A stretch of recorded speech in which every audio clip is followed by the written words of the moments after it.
Subscribe करें video house production channel को और साथ ही दबाएं बेल आइकन हमारे सभी नोटिफिकेशन तुरंत पाने के लिए।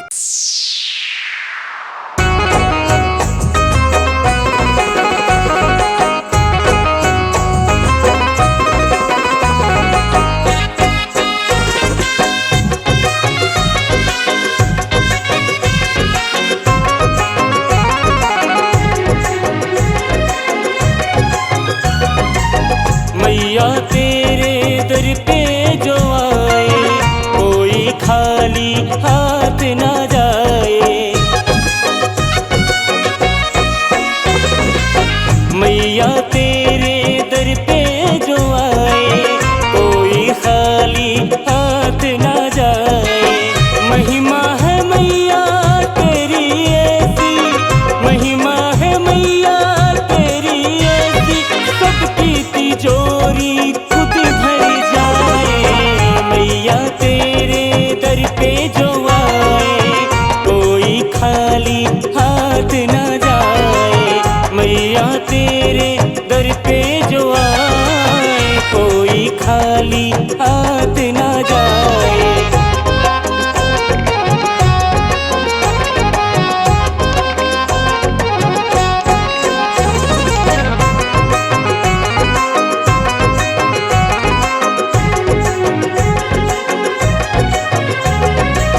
ब्रह्मा विष्णु तेरे ही गुण गाए, शंकर आके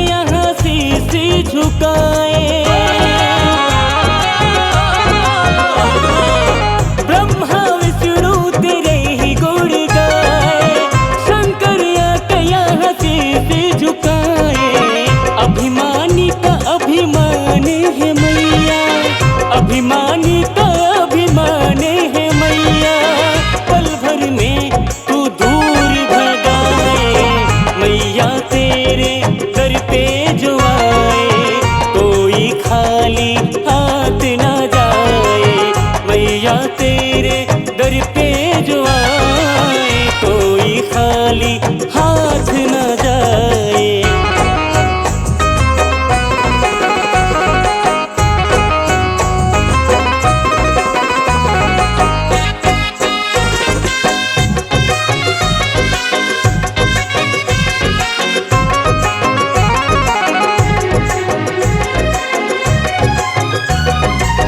रोज रोज मांगने की झंझट ही छोड़ दो, जिसको जो चाहिए वो आज माँ से बोल दो।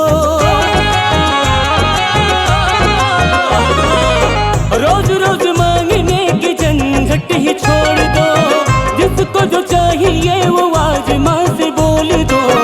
राज की झोली माँ भर दे, राज की झोली माँ भर दे, जो भी उम्मीदें लेकर आए। मैया तेरे दर पे जो आए कोई खाली हाथ ना जाए।